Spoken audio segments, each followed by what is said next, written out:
Bonjour à tous.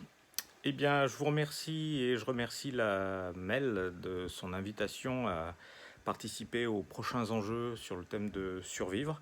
Euh, un thème parfaitement d'actualité et qui, si je l'entends bien, me suggère que nous aurons beaucoup de choses à nous dire sur des tas de plans différents. Pour ma part, quand j'entends survivre, je pense à trois choses immédiatement.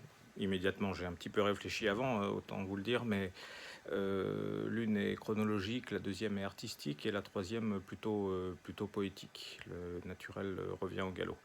Euh, la première chose qui m'est venue à l'esprit en entendant survivre, c'est le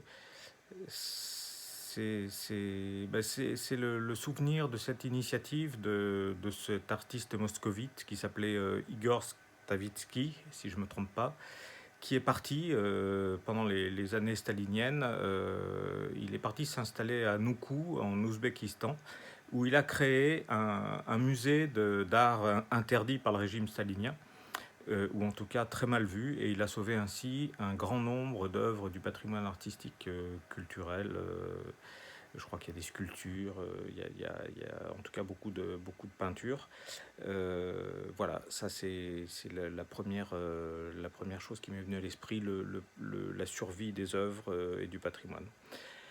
La seconde, c'était plutôt en référence à l'époque un peu curieuse que nous vivons, qui est celle du confinement, qui nous bouleverse tous peu ou prou, ou en tout cas qui change drastiquement nos habitudes, qui nous permet de lire beaucoup, c'est vrai, mais qui nous chamboule dans nos fonctions anthropologiques, dans nos rapports aux autres, dans nos existences sociologiques, bref, quelque chose d'assez profondément troublant.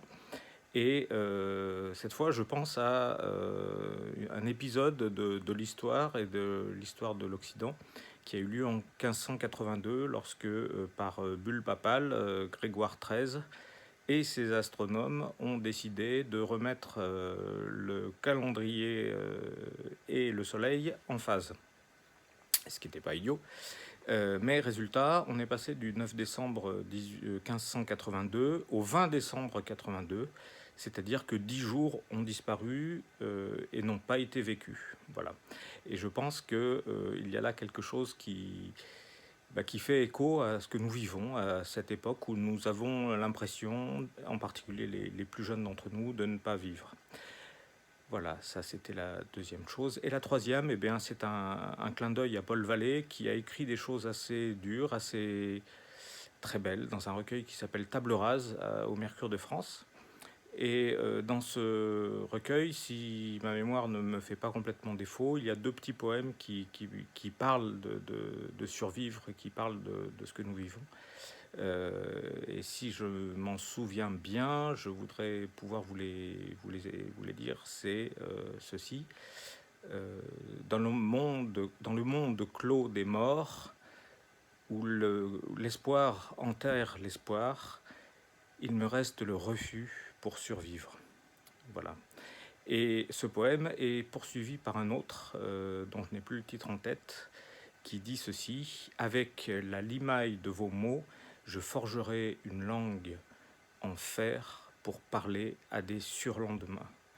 Et bien voilà, c'est peut-être ce que nous allons faire ensemble lors des prochains enjeux, lorsque nous serons tous dans un même lieu et que nous pourrons parler les uns aux autres, en présence physique, les uns les autres, et en esprit également, pour partager un certain nombre de choses sur ce sujet évidemment essentiel aujourd'hui. Voilà, merci à la Mel pour son invitation, et à très bientôt. Au revoir.